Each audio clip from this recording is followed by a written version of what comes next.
ఓం నమో వెంకటేశాయ. Hello అండి. Welcome to Ramaratnam vlogs. మీరందరూ బాగున్నారనుకుంటాను. నేనైతే చాలా బాగున్నాను. మనందరము బాగుండాలని ఆ వెంకటేశ్వర స్వామినైతే వేడుకుందాము. ఇది మంచి వీడియో. శ్రీకాకుళంలోన వెంకటేశ్వర స్వామికి స్వర్ణ పుష్పాభిషేక మహోత్సవాలైతే జరిగాయి. చాలా విశేషంగా చాలా పెద్ద ఎత్తునైతే జరిగాయి. ఈ కార్యక్రమం అంతా కోడి రామ్మూర్తి స్టేడియంలోనైతే జరిగింది. శ్రీకాకుళంలోన నారాయణ తిరుమల అని వెంకటేశ్వర స్వామి దేవస్థానము ఉంది. ఆ దేవస్థానములు ఈ కార్యక్రమాన్ని అయితే చేపట్టాయి. ఇప్పుడు ఎవ్రీ ఇయర్ కూడా ఒక్కొక్కసారి ఇంత పెద్ద ఎత్తున వెంకటేశ్వర స్వామి కార్యక్రమాలు అయితే చేస్తూ ఉంటారు. అందులో భాగంగా శ్రీకాకుళంలోన ఈరోజు శుక్రవారం నాడు ఈ స్వర్ణ పుష్పాభిషేక మహోత్సవాలు అయితే జరిగాయి. అయితే దీనికి చాలా రోజుల నుండి ఏర్పాట్లు అయితే జరుగుతున్నాయి. అలాగే వెంకటేశ్వర స్వామి సెట్ కూడా వేశారు కదా, చూశారు మీరందరూ. వీడియో ఎక్కడ స్కిప్ చేయకుండా చివరి వరకు చూడండి, ఎంత బాగా సెట్ వేశారో. అలాగే పాసులు కూడా ఇచ్చారు.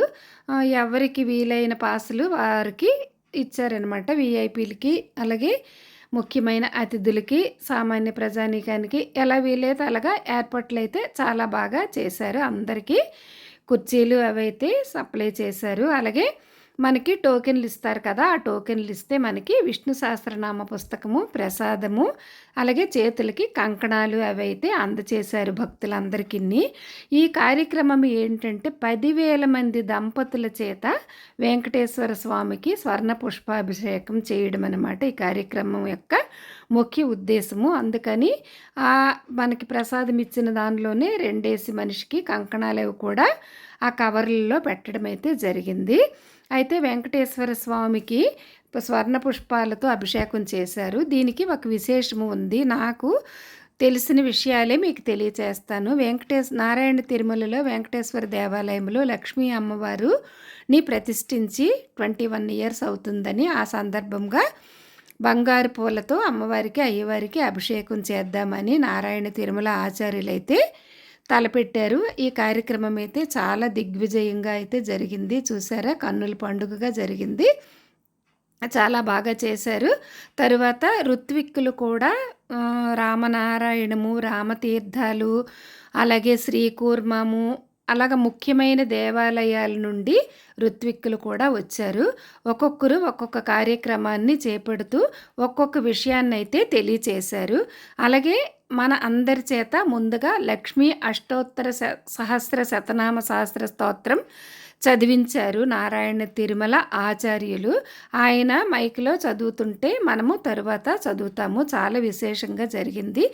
ఈ సాయంకాలము ఎంత ఆహ్లాదకరంగా, చాలా ఆనందంగా ఉంది.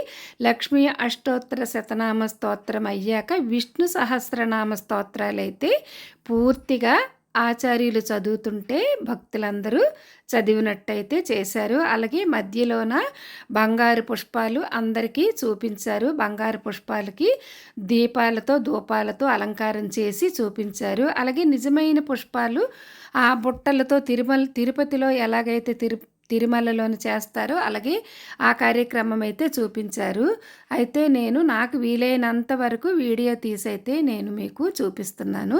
అలాగే మనకి ఆ గుర్తుగా మెడలోన ఇవి కూడా వేశారు, ఆరెంజ్ కలర్వి, ఓం నమో వెంకటేశాయ అని ప్రింట్ చేసి. ఇంత పెద్ద ఎత్తున ఎంత చక్కగా సెట్ వేశారు చూడండి. నిజంగా తిరుపతిలాగే అనిపించింది నాకైతే. అలాగే మధ్యలోన విష్ణు సహస్రనామాలు చదువుతుంటే మధ్యలోన గాయకులైతే అన్నమాచార్య కీర్తనలు అయితే ఆలపించారు చూడండి. గరుత్మంతుడు, శంఖు, చక్రాలు చాలా విశేషంగా చేశారు. అలాగే అమ్మవారికి అయ్యవారికి కూడా ఋత్విక్కులు బంగారు పుష్పాలతో అభిషేకం చేశారు. అలాగే షోడశోపచారాలు కూడా చేశారు అమ్మవారికి అయ్యవారికి. చాలా విశేషంగా జరిగింది ఈ కార్యక్రమం అయితే. కన్నుల పండుగగా జరిగింది. దూర తీరాల నుండి కూడా దూరంగా ఉండేవాళ్ళు కూడా ఈ కార్యక్రమానికి హాజరయ్యారు. ఎందుకంటే దంపతుల చేత స్వర్ణ పుష్పాభిషేకం అని చెప్పారు కదా, 10,000 మంది దంపతులకి టోకెన్లు, ఈ కంకణాలు, ప్రసాదాలు అందచేశారు. అలాగే మామూలుగా వచ్చే వాళ్ళకు కూడా అలాంటి ఏర్పాట్లే చేశారు. మామూలుగా వాళ్ళు కూడా రావచ్చు. అలాగే 10,000 మంది దంపతులనమాట. అందులో భాగంగా మేము కూడా వెళ్ళాము. నాకు వీలైనంత వరకైతే నేను ఈ వీడియో తీశాను. ఆయన చాలా విశేషంగా ప్రతి శ్లోకానికి అర్థమైతే చెప్తున్నారు విష్ణు సహస్రనామంకి. అలాగే 10 ఆవృతాలుగా చేసి చదివి మధ్య మధ్యలోన పుష్పాలతో అభిషేకం చేస్తూ విష్ణు సహస్రనామం ఆచార్యులు చదువుతూ మన చేత అయితే చదివించారు. చాలా విశేషంగా జరిగింది కార్యక్రమము. నిజంగా నాకైతే చాలా సంతోషం అనిపించింది. ఎప్పుడు మనము దేవాలయాలకి వెళ్తాము, మనము చదువుకుంటాము, కానీ ఇలాంటి ఒక కార్యక్రమం పెద్ద ఎత్తున ఇన్ని వేల మంది దంపతులు, ఇన్ని వేల మంది జనాల్లోన మనము అందరితో పాటు సామూహికంగా లక్ష్మీ అష్టోత్తర శతనామ స్తోత్రము, అలాగే విష్ణు సహస్రనామ స్తోత్రము అందరితో కలిసి చదవడం కూడా చాలా విశేషము.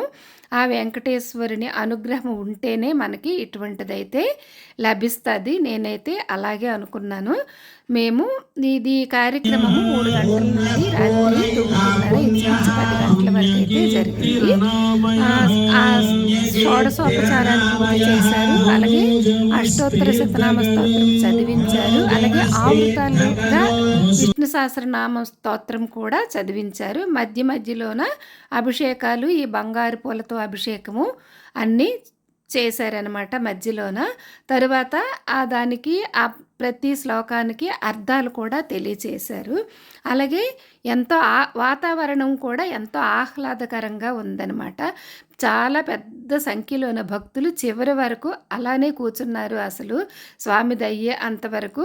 మధ్య మధ్యలో అన్నమాచార్య కీర్తనలు, అలాగే రామదాసు కీర్తనలు అన్నీ కూడా భక్తుల చేత పాడించారనమాట, సంగీత విభావరిలాగా. అలాగ మధ్య మధ్యలో కార్యక్రమాలు చేపడుతూ మధ్య మధ్యలో బంగారు పుష్పాలతో పూజ చేస్తూ ఒక్కొక్క ఆవృతము చదువుతూ వెంకటేశ్వర స్వామిది ఈ స్వర్ణ పుష్పాభిషేకం అయితే పూర్తి చేశారు. నాకు వీలైనన్ని క్లిప్స్ అయితే నేను తీసి మీకు చూపిస్తున్నాను. చాలా విశేషంగా ఈ పూజ అయితే జరిగింది. మీరు తప్పకుండా ఈ వీడియో అయితే చివరి వరకు అయితే చూడండి. చాలా బాగా చేశారు. ఎంత ఆహ్లాదకరంగా ఉంది మొత్తం వాతావరణం కూడా. ఇదంతా వెంకటేశ్వర స్వామి అనుగ్రహమే.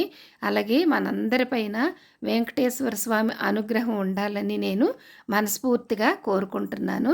నాకైతే చాలా అదృష్టం అనిపించింది. స్వామివారి ముందే నేను కూర్చొని అదంతా చూశానన్నమాట. చాలా అదృష్టం అనిపించింది నాకైతే. అందుకని మీకోసం నేను ఈ వీడియో అయితే చూపిస్తున్నాను. శ్రీకాంతాయ కళ్యాణ నిధయే దినా శ్రీ వెంకటనివాసాయ మంగళం నిత్యాయ నిరవధ్యాయ సత్యానంద చిదాత్మనే సర్వాంతరాత్మనే శ్రీమద్వేంకటేశాయ మంగళం మంగళం మంగళం. Thank you for watching.